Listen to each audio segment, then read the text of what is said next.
Assalamualaikum warahmatullahi wabarakatuh. Perkenalkan, nama saya Acong Putra, Prodi Penjas Gesrek. Baiklah, pada kesempatan kali ini saya akan menjelaskan tentang perkembangan filsafat dari zaman Yunani kuno sampai zaman modern sekarang ini. Baiklah, saya akan menjelaskan yang pertama, zaman Yunani klasik.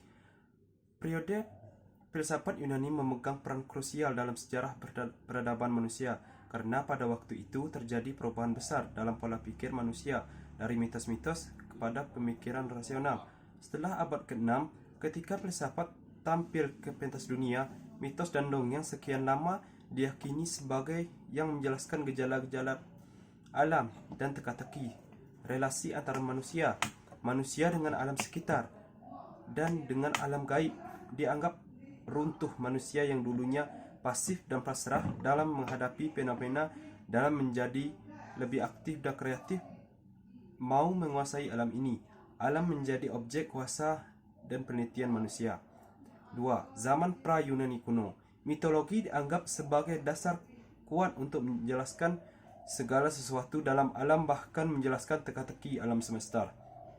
Lewat ini cara manusia sudah mulai dilatih untuk mulai berpikir. Kesusastraan Yunani sebelum filsafat secara formal lahir, sudah karya-karya besar Homerus seperti Iliad dan Odyssey, di mana syair dalam karya-karya tersebut selalu digunakan sebagai buku-buku pendidikan untuk masyarakat Yunani. Sudah ada ilmu pengetahuan di timur kuno. Terdapat banyak kebudayaan lain di sekitar Yunani yang beradaban tinggi dalam sudah menemukan ilmu-ilmu pengetahuan tentang seperti ilmu dan ilmu hitung. 3. Zaman Yunani kuno. Kemunculan ilmu ini di Eropa bermula di filsuf-filsuf Yunani yang mendiami pantai pula-pula Mediterania di akhir abad ke-6 sampai abad ke-5.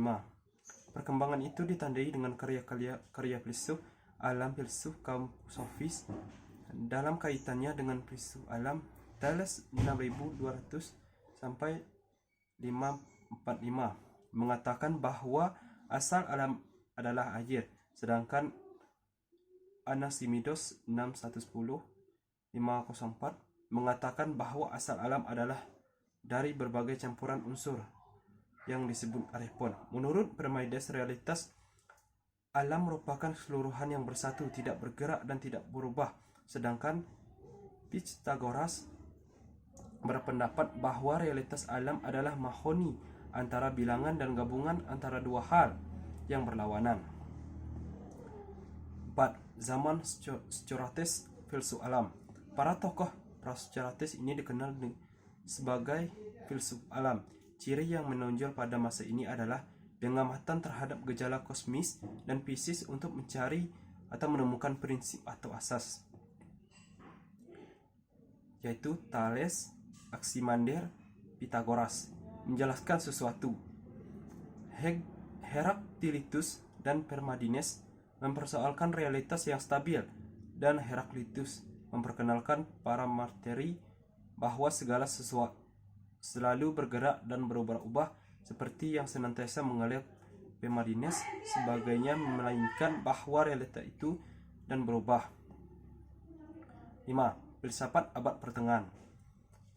Abad pertengahan ditandai dengan teotrisme dan pengembangan utama dalam para teolog. Ilmu filsafat dilihat sebagai pelayanan agama yang terjadi kemerosotan penemuan-penemuan pada bidang ilmu filsafat karena otoritas agama dalam gereja yang berlalu secara otoriter. Zaman modern. Zaman modern awal sejak bangkitnya kesadaran barat atas ketertinggalannya momentum penting yang memunculkan masa modern adalah dimulainya babak baru yang disebut dengan istilah Renaissance. Aliran yang menonjol dalam ilmu pada masa tersebut adalah rasionalisme dan imperialisme. Kebangkitan kembali ilmu pengetahuan di benua Eropa dan menandai lahirnya abad modern dalam pandangan Marshall G.S. Itulah perkembangan filsafat dari tahun ke tahun. Jika terdapat kesalahan saya mohon maaf. Saya akhiri. Assalamualaikum warahmatullahi wabarakatuh.